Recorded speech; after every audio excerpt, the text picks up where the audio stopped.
Time now for sports on 104.7 The Cave. Here's Ned Reynolds. Ned Reynolds, Mike the intern. Thank God it's Red Friday. So, Blue Jays did some magical things in L.A. in Game 5. They go back to Toronto for Game 6, and they are going to face arguably one of the best pitchers in baseball tonight. Yash Yamamoto will be on the hill for the Dodgers tonight, and yes, he is one of the best pitchers in the game. He was the first pitcher since something like 2011 to throw a World Series complete game, which he did the last time out, which was Tuesday a week ago. Well, Yamamoto, who did that complete game and the Dodgers win in World Series game number 2, faces his opponent that night, Kevin Gausman, who is a very good pitcher. Gausman's been around. He's not a kid. He's 33, 34 years old and throws very well. One-time All-America, LSU. He's been with a number of clubs. Dodgers hit him last time, not hard, but they did hit him enough to get a win. This is a must-win. The Dodgers have no option. They've got to win the next 2 to win the World Championship, and all Toronto needs is 1 win. I say all. I don't want to minimize it a bit. It is a gargantuan task against a very good team, but Toronto's in the driver's seat, to use that cliche. Lead 3-2, win tonight, and it's all over. See what happens, man. It's been a hell of a series so far, and I'll definitely be watching once I get done trick-or-treating and stealing all my kids' candy. If you're into racing, and I'm not talking about the NASCAR type, I'm talking about thoroughbreds here, it's going to be a pretty fun weekend, isn't it? This is a big one. This is the Breeders' Cup World Championship, and they alternate tracks, not between 1 or 2, but between 1 and 10. And they'll sometimes race at Churchill Downs. They'll sometimes go to New York. It's always this last weekend in October, and the first weekend in November is when they run it. So with everything being optimistic, racing has gone to the southwest this time, and they're going to run at Del Mar. Del Mar is just outside San Diego, and the racetrack, the Del Mar Jockey Club, is practically on the beach at Del Mar, California. Beautiful setting. They're thinking a crowd of about 50,000. The Breeders' Cup is a championship in virtually every division of racing except for harness racing. They don't have that. This is thoroughbred racing, and it is going to be a very exciting weekend. A lot of high stakes involved. Big deal, and that's coming up this weekend at Del Mar, California. We've got also, obviously, a ton of college football happening on Saturday, but in addition to that, Missouri State is idle this weekend, right? So is Mizzou. They are both idle. Missouri State idle because they played Wednesday night. Make them come back and play in 48 or 72 hours. Only the pros do that. Anyway, the Missouri State Bears will be on the road next Saturday, November the 8th. They'll be in Lynchburg, Virginia, to face the Liberty Flames, and that'll be a very, very tough assignment. Liberty is a good football team. Mizzou is off this weekend. They are idle, but when they come back next Saturday, all they'll be facing is one of the top 3 teams in America, Texas A&M. They'll come into Columbia to play, and that will be a very tough assignment. Anyway, both games are next weekend. Arkansas does play tomorrow. They'll be hosting Mississippi State down in Fayetteville, and the Razorbacks need a win.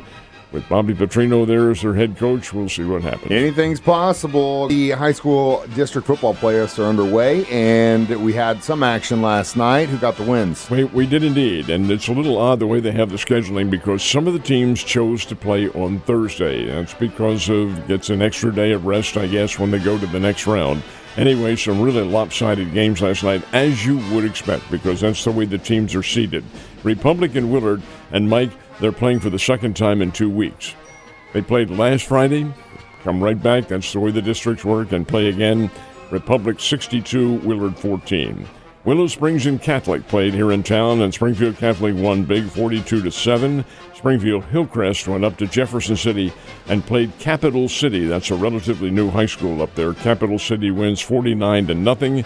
Cashville Reed Spring, Cashville 52, Reed Spring 0, and St. James knocked off Stratford 29-7. The rest of the games, those that play, will be in action because there are a number of teams that have the bye week this week, and then begin their quarterfinal round next week in the districts.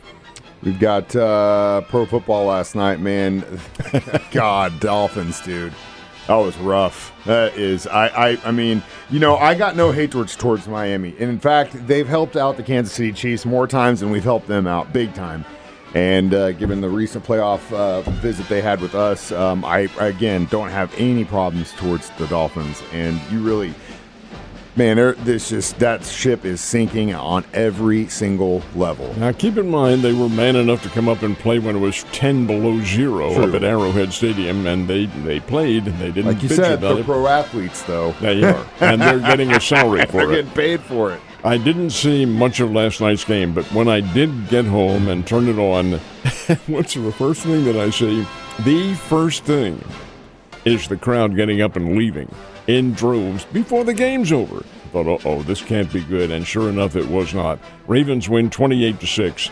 Lamar Jackson comes back his first game in, 4 games, something like that, coming back from a hamstring injury, throws 4 touchdown passes. That says it all right there. But you're right, Miami is not competitive. They're just not playing well. They don't have the horses. They don't have Tyreek Hill in there anymore. He's out maybe for a career. Who knows? But the fact is that the Miami Dolphins do have trouble.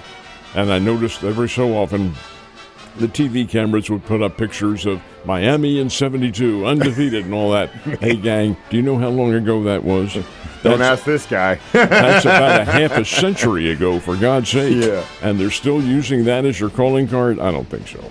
Man, it sucks because for a couple years they were doing everything right, but I don't think Tua has been the same since the injuries.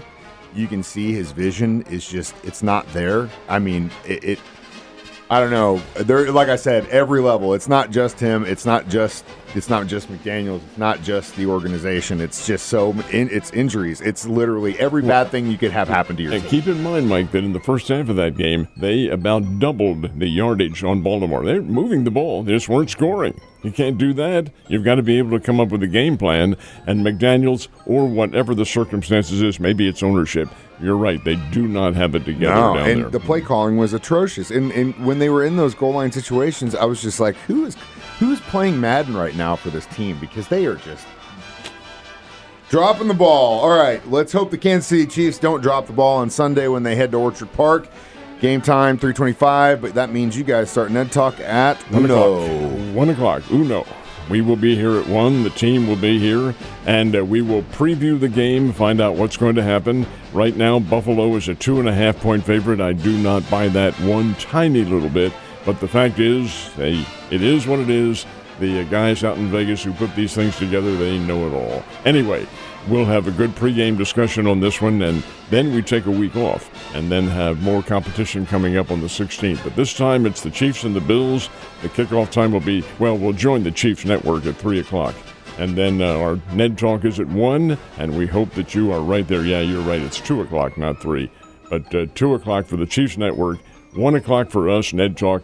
Hope you're with us. We'll be there in droves. Go Chiefs, and what are you going to be for Halloween tonight? Well, I have decided to dress up like a barfly. Same as last year.